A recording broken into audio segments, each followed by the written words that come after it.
तहसील मनिया के गांव कल्याणपुर निवासी भीमसेन का 25 मई 2021 को 8 बजे खेत पर कार्य करते समय विद्युत लाइन का तार टूटकर गिर जाने से पूरा शरीर झुलस गया। इसके दोनों हाथ इस हादसे में चले गए हैं। 100% शरीर में विकलांगता दोष उत्पन्न हो गया था।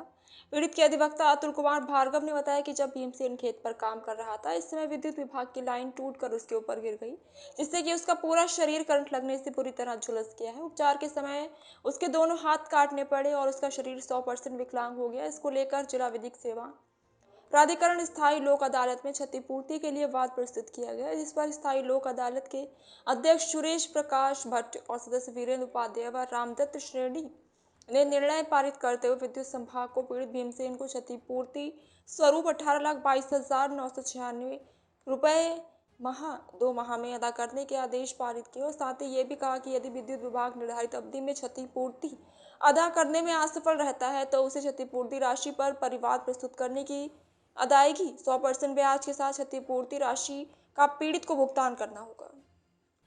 नमस्कार, मी शिवाजी दोलताडे, डिरेक्टर याच्या आधी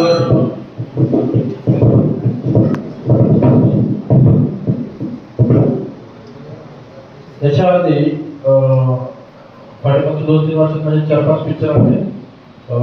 मुसंडी होता, धोमस होता, मजुनो होता, कळगाव होता, आणखी 2 शनिवारी घेतला आहे. आणि आणि 2 गाणी माझी खूप हिट झाली. तुम्ही ऐकली असतील कदाचित. मला आमदार झाल्यासारखं वाटतंय ते ऍक्टिंग आणि डायरेक्शन मिक्स करतो. आणि दुसरं म्हणजे बड्डे आहे भावाचा, त्याच्यात मी आणि रोहन पाटील यांनी भूमिका केली. मी आता नवीन एक सिनेमा घेऊन आलेलो आहे, त्याचं नाव आहे संघर्ष योद्धा मनोज जरांगे पाटील. हा चित्रपट 26 एप्रिल 2024 संपूर्ण महाराष्ट्रात 2,500 ते 3,000 शोच्या माध्यमातून रिलीज करत आहोत. याचं चित्रीकरण जे आहे ते आम्ही संपूर्ण आंतरवली सराठी आणि आजूबाजूच्या परिसरामध्ये केलेलं आहे. याच्यामध्ये जे लोकेशन वापरले आहेत सर्व चित्रीकरण ज्या ठिकाणी चित्रीकरणाचे स्थळ जे आहे ते सर्व आम्ही ओरिजिनल वापरलेले आहेत. आपण पाहतो की चित्रपटामध्ये बायोपिक जरी असला किंवा ऐतिहासिक जरी चित्रपट असला तरी त्याच्यामध्ये लोकेशन जे वापरतात ते सेट तयार करतात किंवा काल्पनिक लोकेशन असतात. याच्यात आम्ही तसं केलेलं नाही. जे ओरिजिनल लोकेशन आहेत तेच वापरलेले आहेत. जसं की पाटलाचं घर असेल, आंतरवली सराटीमधलं उपोषण स्थळ असेल किंवा बाकीचे आणखी बरेचसे लोकेशन ते ओरिजिनल वापरलेले आहेत. भारताचा हा पहिला चित्रपट असा असणार आहे की त्याचे सर्व लोकेशन ओरिजिनल वापरलेले आहेत. कुठेही काल्पनिक लोकेशन आम्ही वापरलेले आहेत. किंवा पाटलांबरोबर असणारी बरेचशी मंडळी चित्रपटामध्ये दिसणार आहे.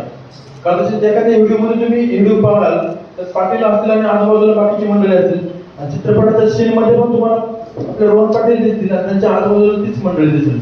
म्हणजे एवढं आम्ही ओरिजिनलपणा त्यात आणण्याचा प्रयत्न केलेला आहे, एवढा जिवंतपणा आणण्याचा प्रयत्न केलेला आहे. आपण पाहतो की हा 6-8 महिन्यामध्ये पाटील साहेब जे आहेत ते महाराष्ट्रात भारतातील लोकांना कळाले. पण असं नाही की त्यांचा संघर्ष 6 महिन्याचा नाही किंवा 8 महिन्याचा संघर्ष नाही. त्यांचा संघर्ष 10-15 वर्षापूर्वीचा संघर्ष आहे. खूप संघर्ष आहे त्याचा भयंकर. आणि तो संघर्ष आम्ही चित्रपटाच्या माध्यमातून दाखवत आहोत.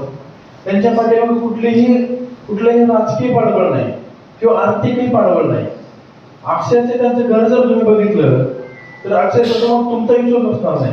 म्हणजे याच्यातले बऱ्याचशा जणांनी कदाचित पाटलांना भेटले असतील पण पाटलांचं घर पाहिलं नसेल. इतकं साधं सिंपल त्यांचं घर आहे. तर ते घर सरांनी पाहिले म्हणतात. तर ते घर तुम्हाला चित्रपटाच्या माध्यमातून पूर्ण पाहायला मिळेल. इतकं साधं घर आहे. तिथूनही आपल्याला प्रेरणा भेटणार आहे. चित्रपट पाहिल्यानंतर त्या प्रेरणा भेटणार आहे. इतक्या साध्या घरातील इतका सिंपल माणूस एखादी गोष्ट जर ठरवली तर तो काही करू शकतो. आपणही आपल्या लाईफ मध्ये काहीतरी करण्याचं ठरवत असतो. थोडा जरी अडथळा आला तर ती गोष्ट तिथं सोडतो, दुसऱ्या कुठल्या मार्गाला लागतो. तिथे काही अडथळा ते सोडतो, दुसरीकडे काहीतरी करण्याचा प्रयत्न करतो. याच्यामध्ये अख्खं आयुष्य निघून जातं, तरी काही होत नाही. जे करायचे, जे ध्येय आहे ते आपण ठरवलं पाहिजे आणि त्या ध्येयाच्या दिशेने किती अडचणी आल्या तरी जिद्दीने पुढे गेलं पाहिजे. ते सक्सेस आपल्याला भेटतं. पाटील साहेबांचा संघर्ष याच्यातून आपण जो ओरिजिनल संघर्ष पूर्ण संघर्ष दाखवलेला आहे. खूप खडतर, खूप भयंकर संघर्ष आहे. याच्यामध्ये 4 गाणी आहेत, 4 संगीतकार आहेत. एक आहे चिनार महेश, रोहित नागभिडे, विजय गावंडे. बॅकग्राऊंड म्युझिक दिलं आहे अविल यांनी. याच्यामधलं त्याच्यामध्ये 4 गाणी आहेत. त्याचे एक सिंगर आहेत अजय गोगावले, जे अजय आटूची जोडी आहे त्यातले अजय गोगावले यांनी गाणं गायले. ते गाणं सोडल्यानंतर आता भारतात 2 नंबरला आहे. YouTube ट्रेंडिंग मध्ये भारतातले जेवढेही भाषामधले गाणी आहेत, तमिळ, तेलुगू, कन्नड, मल्याळम असतील, हिंदी असतील, सगळे असतील, त्यात भारतात 2 नंबरला ते गाणं आहे. आणि दुसरं एक गाणं आम्ही 4 दिवसापूर्वी सोडलं, तर ते गाणं 6 नंबरला आलं आता भारतात. म्हणजे लोक अक्षरच्या गाण्यावरती याच्यावरती एवढं प्रयोग करत आहेत. तर चित्रपटही नक्कीच 1 नंबरला येईल. जे प्रादेशिक भाषा आहेत त्यात नक्कीच 1 नंबरला असेल.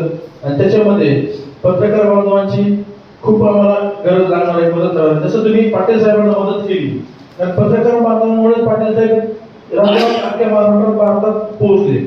तसंच त्याप्रमाणे त्यांचा चित्रपट जो आहे त्याच्यातून आम्ही सर्व ज्यांच्या खऱ्या गोष्टी दाखवल्या, ओरिजिनल गोष्टी दाखवल्या. आणि हा चित्रपट जो आहे तो सर्व समाजासाठी आहे. स्वतः आम्हाला पाटलांनी सांगितलं की हा चित्रपट जो आहे सर्व समाजाला म्हणजे असं आपल्याला करायचा. आणि पाटील जे आहे सर्व समाजाला खूप मानतात. हा चित्रपट 26 एप्रिल 2024 ला म्हणजे याच महिन्यामध्ये 26 तारखेला रिलीज होत आहे. तर तुम्ही सर्वजण बघा. आपल्या मीडियाच्या बांधवांनी विनंती आहे की तुम्ही लोकांना आव्हान करा, कारण यात खूप खऱ्या गोष्टी दाखवलेल्या आहेत. खूप चांगला चित्रपट आहे. 26 तारखेला नक्की सर्वजण बघा. धन्यवाद.